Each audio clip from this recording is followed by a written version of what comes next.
gotta pay. It's gonna be too. So we don't need to pay for it. We already pay for it.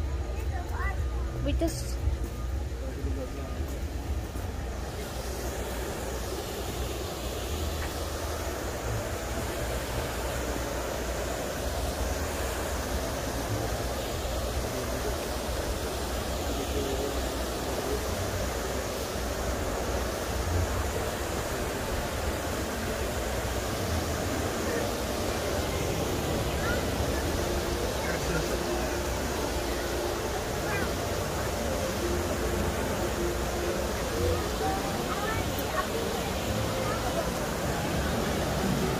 Where? Can't sit here. Over there. Can't sit here. No, this wet zone means that they're gonna splash you here, and I don't have to close it.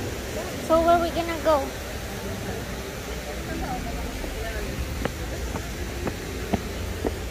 So it's in here. Can we sit here? Huh? Where? No, this one is here. Hey.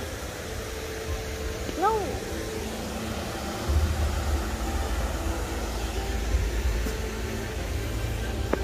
Hey. Hey. Over here. Come on.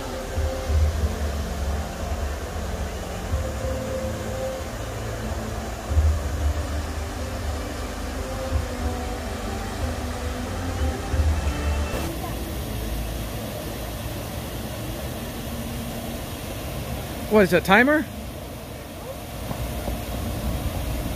Looks like.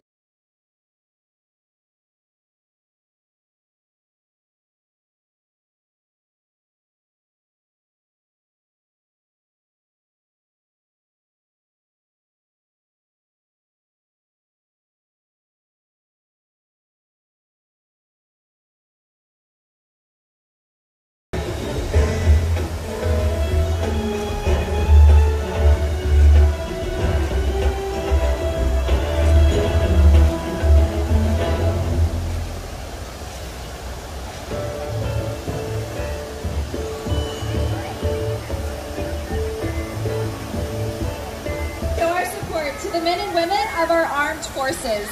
We proudly welcome you and your families, and at this time we ask that any members of the U.S. military, past or present, or the armed forces of our allies from around the world to please rise and remain standing. We thank you for your service.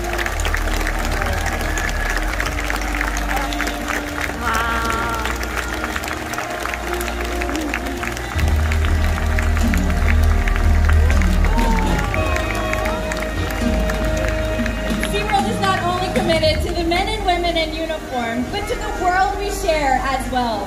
Thank you all so much and enjoy Orca Encounter!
Interconnected ocean, a vast blue expanse critical to life on Earth. And there's no better animal to represent the story of the ocean with all its splendor and uncertainty than the killer whale, or as it's scientifically known, the Orcinus orca. The orca lives in every corner of the ocean, from the Arctic to the Atlantic, the Southern to the Indian, to the mighty Pacific and beyond.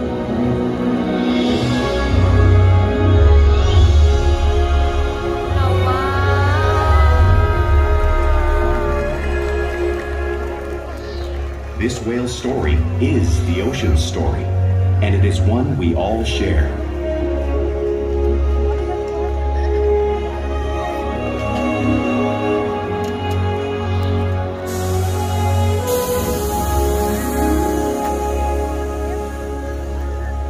Welcome to Orca Encounter. My name's Elizabeth, and I'm honored to introduce you to this intriguing and majestic animal.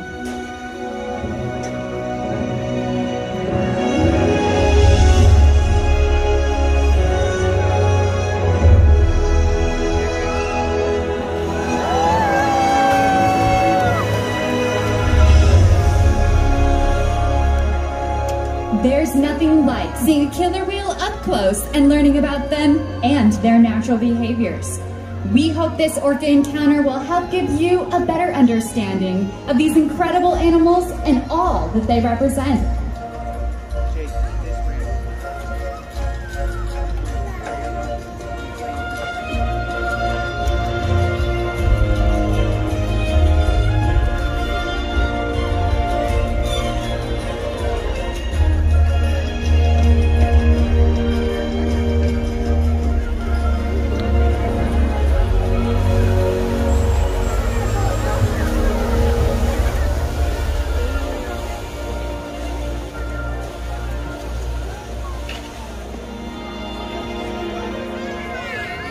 While they are found in every ocean, orcas living off the coast of Iceland are quite different than those near Costa Rica. In fact, there are at least 10 types, or ecotypes, of killer whales. An ecotype describes the differences between killer whales' size, physical form, prey, social structure, and habitat. As you can see, the differences are subtle, but noticeable when compared side by side. Orcas are adapted perfectly to their environments. And even the whale's black and white coloration has a purpose. It camouflages the outline of their bodies in the water, making it easier for them to surprise and catch their prey.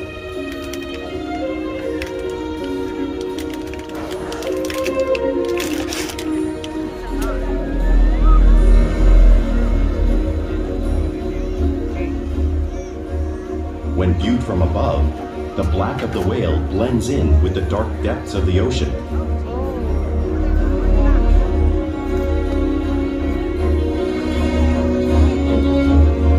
When viewed from below, the orca's white bellies match the brighter surface of the water, blending with the light above, giving them the perfect camouflage.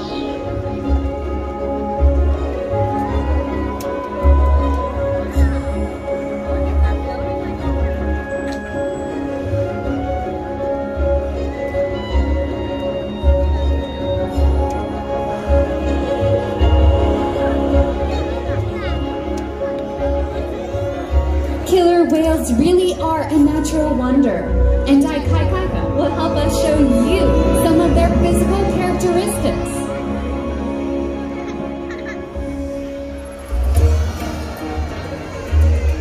Their blowhole is perfectly designed for grabbing a quick breath of air from the surface of the water.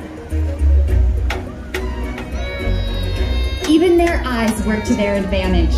You might think their eye's in that white patch, but that's a visual distraction. Their eye is above the corner of their mouth in the black space, camouflage from thrashing prey.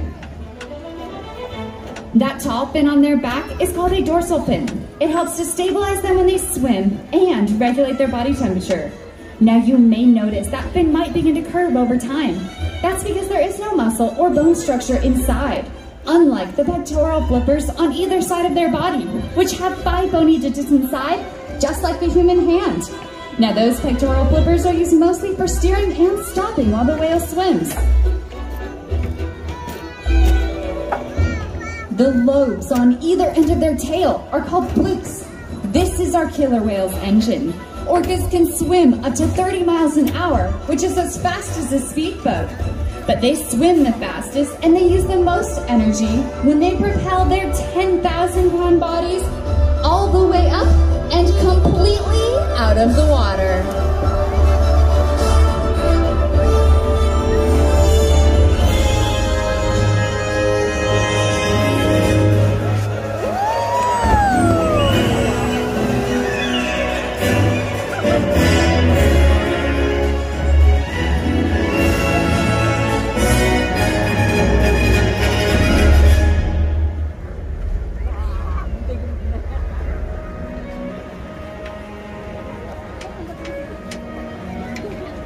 Killer whales are highly social animals with a well-defined social structure. An orcapod is always led by a female.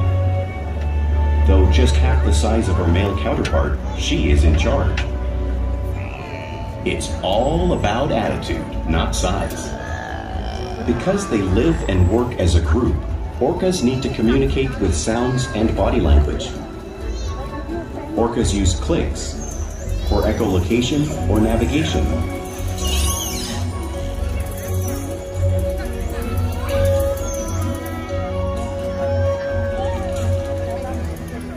Whistles to socialize in the pod. And calls for group coordination and hunting.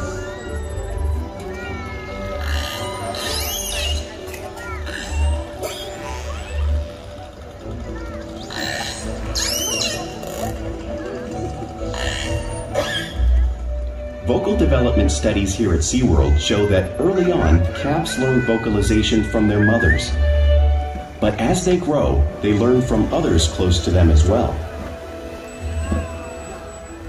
This is a bottlenose dolphin call that Shuka learned and even taught other killer whales here at Seaworld. In fact, orcas are the largest members of the dolphin family.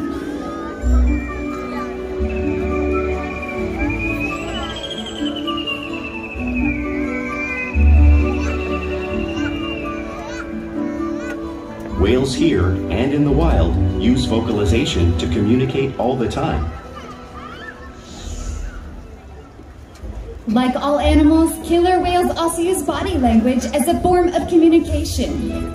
A pectoral slap at the surface of the water can be used to show dominance or to get noticed.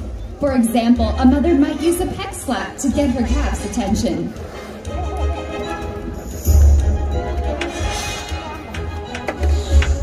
But when they really want to be heard, they breach.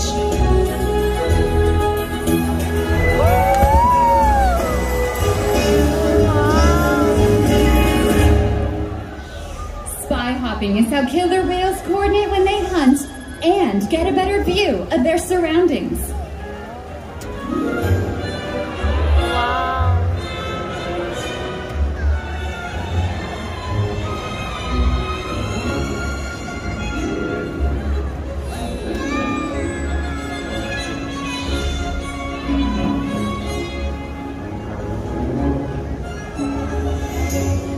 Fluke flaps are another form of communication that killer whales use in the wild.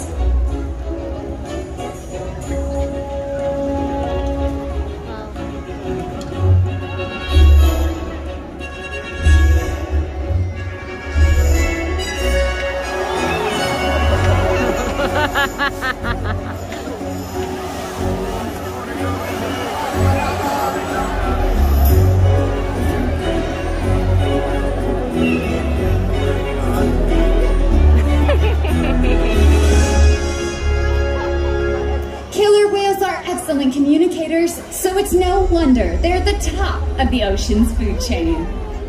Hunting.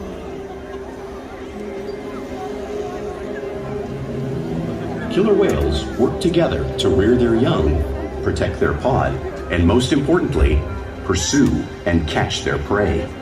Every day they cooperate to survive in the wild oceans of the world. The orca's hunting techniques are as varied as the whales themselves. Norwegian killer whales will circle herring, herding them together. The whales use sounds to coordinate with each other and to disorient the herring. With the fish confused and contained, the whales stun them with their powerful tail flukes, making for an easy meal.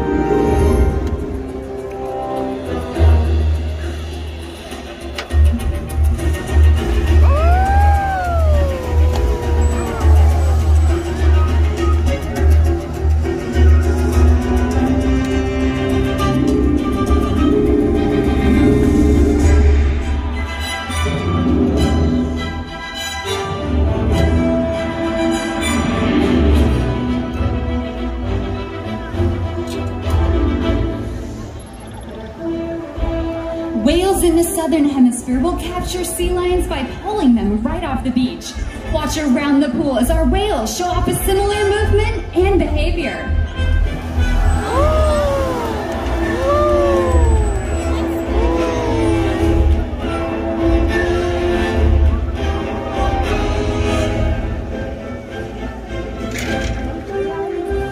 Antarctic orcas will actually create waves that wash over floating ice and knock unsuspecting seals into the water. Watch Shuka as she demonstrates this unique wave-making technique, showing off one of the many complex and impressive hunting abilities that killer whales have developed around the world.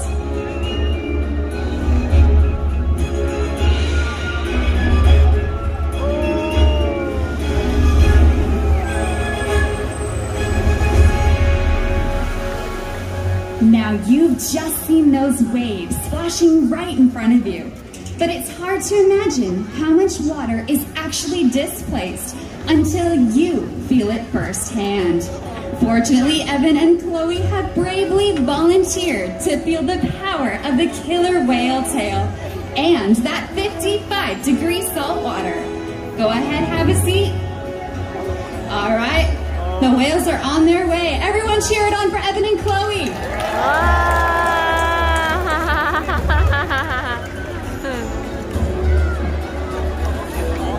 Here they come.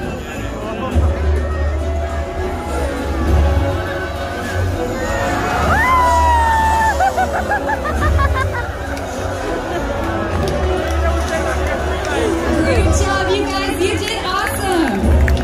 Everyone give a round of applause to our brave volunteers. That was awesome, guys.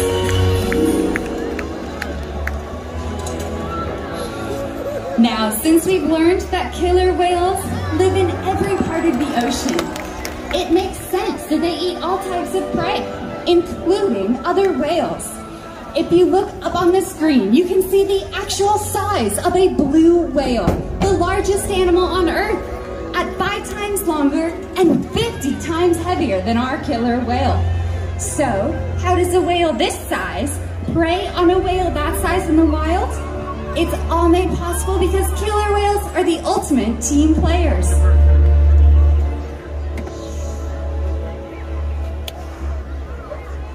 In this example, we see the larger male orcas surround a sperm whale, forming a perimeter, while the females continue to drive the whale forward until it reaches exhaustion. The calves then move in to join the adults in the group. Whatever their prey, killer whales always cooperate and hunt together, making them a highly successful predator.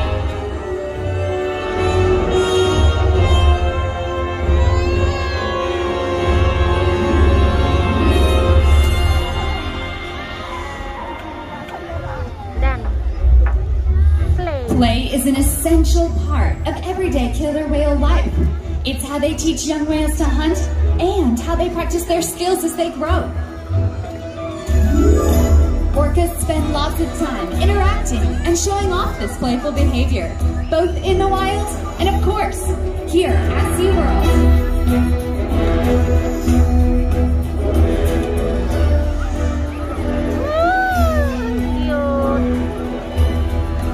Porpoising is when a whale swims fast at the surface, breaking out of the water briefly.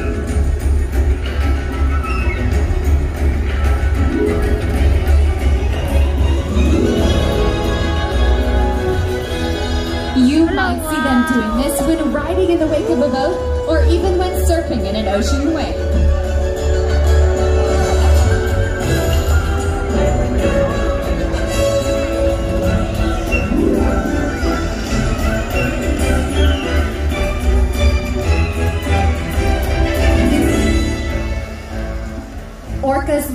to be touched, so they'll often rub their bellies along rocks when they can. Watch Orchid, Shuka, and Kalia showing off this behavior, just like whales do in British Columbia.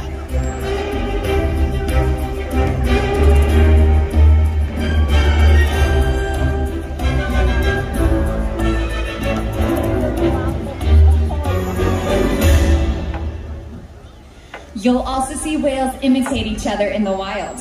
We see it here at Seaworld all the time. The whales are always mimicking and learning from one another.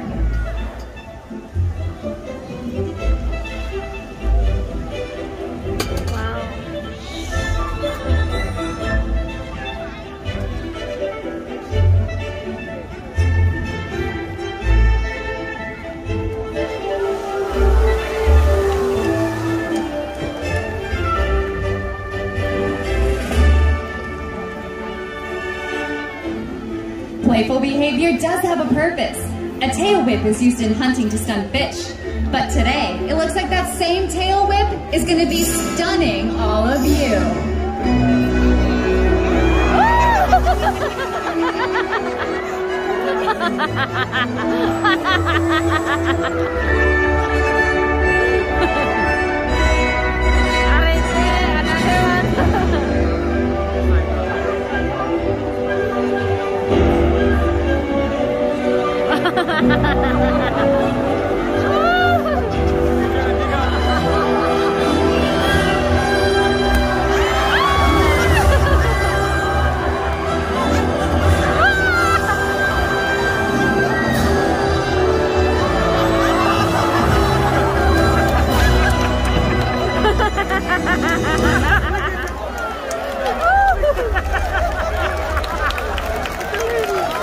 We interact with our whales all day, every day, which allows us to share trusted relationships and help provide optimal healthcare, research, and quality of life. All the whales here at Seaworld take part in their own health and research. We train husbandry behaviors which allow us to focus on the whale's overall health. They'll line their bodies up along the wall, which allow us to take ultrasounds, body scans, and even obtain a blood sample from the vein that runs through their tail. This allows us to get a better picture of the whale's overall health. They'll even slide out onto a scale so we can monitor their weight. We weigh our whales once a week to make sure those young whales are growing properly and the older whales are maintaining a healthy body weight. They'll even allow us to take a breath sample from their blowhole. All of this is possible because of the trusted relationship we built together, day by day, here at Seaworld. Now I'd like to slow things down a little bit and introduce all of you to one of our whales. Making his way right up here to the front of the pool, everyone say a big hello to Nikai. Hello to Nikai. Nikai is a 20-year-old male killer whale. He lives here at Seaworld San Diego with all of his friends, his favorite being Orchid, a 33-year-old female. Now Nikai is very smart and he's participated in a number of research studies which help his wild counterparts. We challenge our whales to learn something new every day to engage and stimulate their minds. Diet, exercise, and of course play help to keep these whales in great shape. Wow. The whales here at Seaworld have helped killer whales in the wild by participating in many research studies. One ongoing study monitors the whale's heart rate and breathing to understand how marine noise pollution from ship engines and other sources affect wild population. In another study, scientists from NOAA, the National Oceanic and Atmospheric Administration, took measurements of the killer whales living here, including pregnant whales. By comparing these measurements with drone footage of killer whales in the wild, the future of the Orcinus orca, and this beautiful planet that we all share.